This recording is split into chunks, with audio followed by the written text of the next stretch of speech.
করছে সাইকেলটা আদৌ অরিজিনালি আপডেট করছে নাকি যেটা ছিল তার চেয়ে নিম্নমানেরটা লাগাইছে। সাইকেল কেনার আগে অবশ্যই আপনারা দেখবেন সাসপেনশনটা ঠিকঠাক কাজ করে নাকি। এটা যেই সাইকেলে দেখবেন মানুষ রং করছে ওই সাইকেলগুলো থেকে 10 হাত দূরে থাকবেন। হ্যালো, আসসালামু আলাইকুম বন্ধুরা, আশা করছি সবাই ভালো আছেন। আমার নতুন একটা ভিডিওতে আপনাদের সবাইকে স্বাগতম। আপনারা অনেকদিন যাবত বলতেছিলেন একটা পুরান সাইকেল কেনার আগে কি কি বিষয় দেখা দরকার, সেই জন্য আমি আজকে ভিডিওটা করতেছি মূলত। আর আজকে হচ্ছে জানুয়ারি মাসের 1 তারিখ 2021 সালের, এই বছরের প্রথম ভিডিও হচ্ছে এটা। আর দেখাবো কি কি দেখতে হয় একটা পুরান সাইকেল কেনার আগে। চলুন দেখা যাক তাহলে একটা সাইকেল কেনার আগে আমরা কি কি বিষয় দেখব, আর যদি না দেখা কিনি তাহলে আমরা কি কি বিষয় ধরা খাবো। চলুন শুরু করা যাক। প্রথমে দেখবেন হচ্ছে সাইকেলের ফ্রেমটা, সাইকেলের ফ্রেমটার কি অবস্থা, সাইকেলের ফ্রেমে কোনো স্ক্র্যাচ আছে নাকি। এই যে হচ্ছে আমার সাইকেলের ফ্রেমটা দেখতে পাচ্ছেন, সাইকেলটা মোটামুটি 90% ফ্রেশ আছে। দু একটা জায়গায় 3.5 বছর ইউজ হয়েছে, সাইকেলটা একটু স্ক্র্যাচ তো থাকবেই। নর্মালি সাইকেলটা তো কোনো স্ক্র্যাচ করতে দেয় নাই এই 3.5 বছরে। আমি এখন যদি আমি সাইকেলটা বিক্রি করি খুব ভালো দাম পাবো, কিন্তু আমার বিক্রি করার কোনো উদ্দেশ্য নাই। আর কেউ কমেন্টে অবশ্যই করবেন না দাম কত সাইকেলটার, আমি কিন্তু সাইকেলটা বিক্রি করার জন্য বলতেছি না।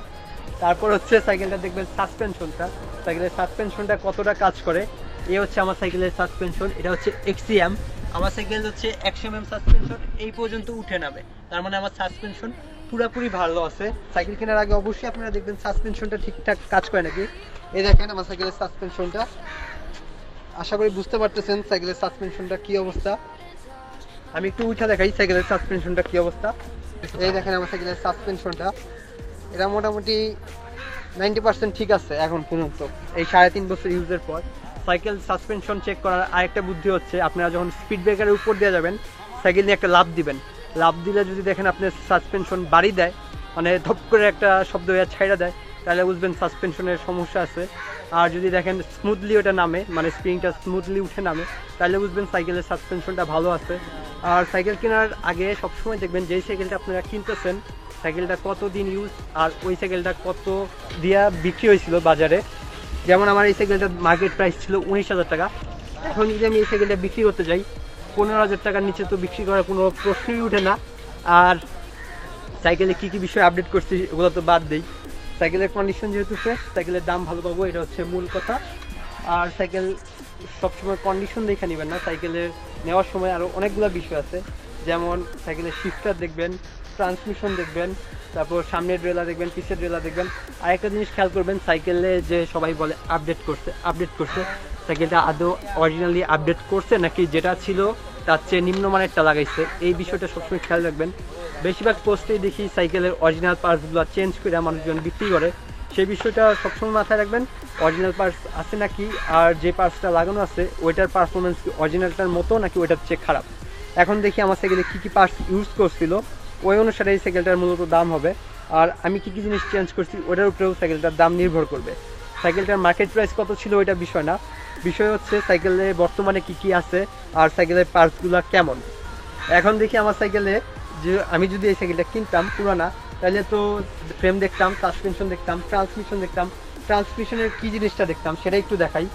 ট্রান্সমিশনের মধ্যে সর্বপ্রথম আসবে সাইকেলের চেন, ক্যাসেট, ফ্রন্ট রেলার, রেয়ার রেলার আর ক্র্যাঙ্ক। আমার সাইকেলে চেনটা দেখতেছেন এন্টিরাস্ট একটা চেন ব্যবহার করা হয়েছে কেএমসির। আর ক্যাসেটটা হচ্ছে শিমানোর অরিজিনাল একটা এন্টিরাস্ট ক্যাসেট, এই যে দেখতেছেন ক্যাসেটটা।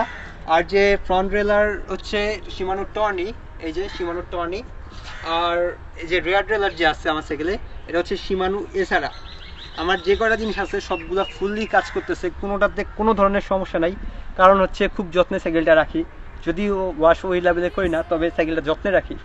আর একটা বিষয় হচ্ছে আমার সাইকেলে ক্র্যাঙ্কটা দেখতে পাচ্ছেন, অরিজিনাল ক্র্যাঙ্কটা আছে, এই যে শিমানো FCTY301 এই ক্র্যাঙ্কটার মডেল দেখতেছেন। এটার এই সাইডে রং নাই, খেয়াল করছেন সাইকেলটা কিন্তু এই সাইডে রং নাই।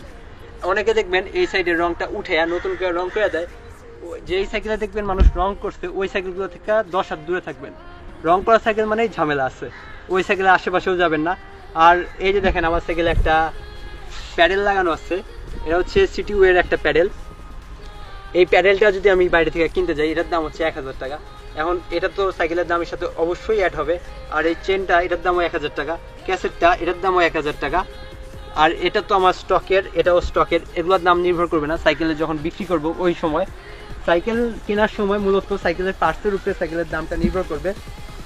এবার সাইকেলটা কেনার সময় দেখবেন ব্রেকের দিকে সাইকেলে কি ব্রেক ব্যবহার করছে।